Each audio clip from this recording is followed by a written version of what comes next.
ширкати дорвории софсавдо барои зиёд кардани мӯи сар ё барои зиёд кардани риш ё барои кам кардани вазни худ ё зиёд кардани вазни худ ё барои нест кардани доғҳои сафед аз бадан ба шумо тавсия медиҳад ки ба рақамҳои дар экран буда муроҷиат кунед. Доставка ба ҳама шаҳрҳои Федератсияи Россия ва берун аз Россия дар муддати 2 рӯз карда мешавад. Аз номи ЮРИСТ муроҷиат кун, скидкат мекунанд.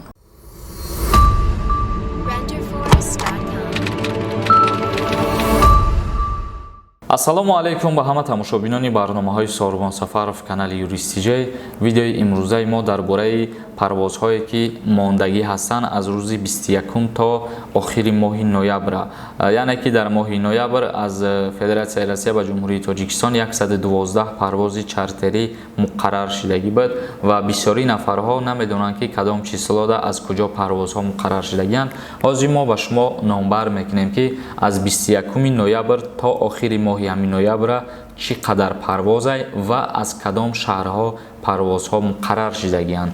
рӯзи 21 ноябр парвозҳоро бародарони азиз як хел шаҳрҳоро ҳозир ман 2 маротиба ки хондам, фикр накунем ки ман хато кардам, чунки агар ягон шаҳреро ки ман 2 маротиба ё 3 маротиба номша дар ҳаминҷа ҳозир гирифтам, ҳамин қаша бидонем ки значит аз ӯ шаҳр дар ҳамун рӯз 2-3 рейс мондагиянд. мисол якташ саҳар, абед, бега.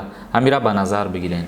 рӯзи 21 ноябр парвоз аз Москва ба Душанбе, боз 21 ноябр Москва Душанбе ва боз 21 ноябр Москва Душанбе, 21 ноябр Санкт-Петербург Душанбе ва боз 21 ноябр Краснодар Душанбе, 22 ноябр Москва Душанбе ва боз 22 ноябр Москва Душанбе, 22 ноябр Екатеринбург Душанбе ва боз 22 ноябр Красноярск Душанбе, 23 ноябр бошад Москва Душанбе, 27 ноябр Москва Душанбе ва боз 27 ноябр Санкт-Петербург Душанбе, 27 ноябр Уфа Душанбе, 24 ноябр Москва Душанбе, 24 ноябр Москва Душанбе ва боз 24 ноябр Санкт-Петербург Душанбе, 25 ноябр Москва Душанбе, 25 ноябр Москва Душанбе ва боз 25 ноябр Екатеринбург Душанбе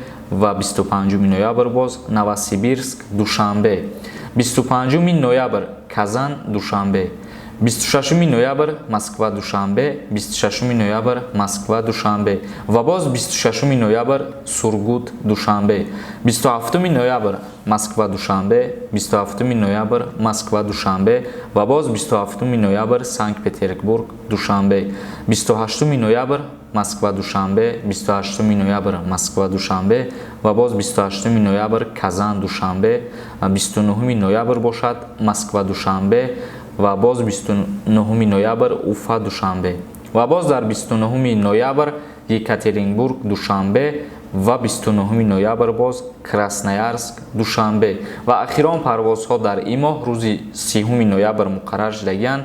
30 ноябр Москва Душанбе, боз 30 ноябр Москва Душанбе ва боз 30 ноябр Москва Душанбе, 30 ноябр Санкт-Петербург Душанбе ва боз 30 ноябр Краснодар Душанбе ва ахирон парвоз дар 30 ноябр Иркутск Душанбе.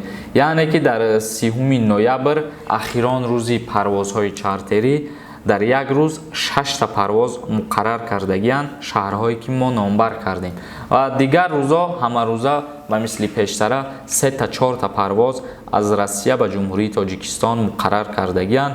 хоҳиш мекунам аз ҳамаи шумо ки ҳамин шаҳрҳое ки ман номбар кардам бо диққат гӯш кунед. аз числои 21 то 30 ҳама шаҳрҳоро мо гуфтем ки аз кадом шаҳрҳо рейсҳо ба ҷумҳурии Тоҷикистон мешавад. агар шаҳрҳоеро ки номша мо гирифтагӣ набошем, дар ӯ шаҳр значит рейс нестай, хоҳиш мекунам дар бораи берун аз шаҳрҳои ман номбар кардагӣ савол натиҳед, чунки дар ӯ шаҳрҳо агар рейс мебуд дар ҳаминҷа мо номша ҳозир мегуфтем. ва дар мавриде ки иҷа як саволи дигар ба миён меояд, оё чиптаҳоро барои ин рейсҳо аз куҷо харидорӣ кунанд, ҳозир мо шаҳрҳои ҳамун ҷои чиптаҳоро ба шумо мегӯем бародарони азиз. ва як чизро ногуфта намонем ки танҳо бо тариқи ширкати ҳавопаймоии Somon Air и парвозҳои гуфтагии мо муқаррар шудагӣ ва ба анҷом расонида мешаванд. агар ин чиза баъзеҳо бидонеранд, عذر میپرسم از شما، چون که ایجاده هستن برادرایی که از این چیزها بخبرن و به ما هر روز سوال میتین آیدی پروازهای هر روزه. به همین خاطر ما یک باره از روز 21 تا 30 روی خط همش به شما فهماندیم. اکنون حاضر ما میگیم که از کجاها شما چیپته های خطانه خریداری کرده میتونیم برای همین رئیس ها. چخیلی که خاطررسان کرده بودیم، حاضر دیگه به ثبت نام میتونین که آزادانه شما چیپته خریداری کنین و با طریق شرکتی سامان ایر به جمهوری تاجیکستان انتقال داده شوین. یعنی که پیشتر برای به تاجیکستان آمده شما پاسپورت میرفتین و در اونجا نام نویس میکردین و چندین روزها، هفته ها، ماه ها اچیرت میستادین. عین حال دیگه به ثبت نام میتونین که به تاجیکستان بیاین برای چیپته خریداری کردن از فدراسیون روسیه، از شهرهای مسکو، سنت پترزبورگ، کازان، اوفا، کراسنودار، یکاترینبورگ، کراسنویارسک، ایرکوتسک، نووسیبیرسک و سورگوت عملی کردن میشوند و از همین فرودگاه های شهرهایی که ما نامبر کردیم شما میتونید که برین چیپته خریداری کنین. حاضر مثال میگیریم فرودگاه دمدد و شهر مسکو را. در اوجا خطان میدونین که انمو کساهاش بسیاره، یعنی رقم قطعا بعض نفرت ممکن مثال ما میارم اینجا یگان کساش میرین که همین چیزی گفتگی ما به همو کسا تعلق نداره. به همین خاطر در حال بین خطان همین خیلی غوغا و آوازه نبرارین سرازو که پریمای یا که آزادانه چیپته خریداری کرده نمیشود. هر وقت که شما داخل فرودگاهی که همین شهرهای من نامبر کردم به همین فرودگاه ها داخل میشین، شما اگر یگان کساش پرسیدین بگه که ما در این تعلق نداریم یا که ما این چیپته را نمیفروشیم، با دیگری کساش بپرسین. با یک کس پرسیدن خلاصه خطانه نبرارین، یا که در اوجا رفتین در فرودگاه داخل شدین از یگان کس پرسان بشین که برای به ثبت نام چیپته خریداری کردن ما از کدام کسا برم بلیت خدمت خریداری کنم. مثال میاریم در فرودگاه بین المللی دمدد و شهر مسکو در خزینه 88 و خزینه 40 همین چیپته های آزاده میفروشند. یعنی که خزینه 88 و خزینه 40 ایرپورت دمدد و برای شرکت سامان ایر شهروندای تاجیک به تاجیکستان آمده همین چیپته ها را الکی به فروش برآوردگی. مثال میتونیم برین از همون خزینه بخرین.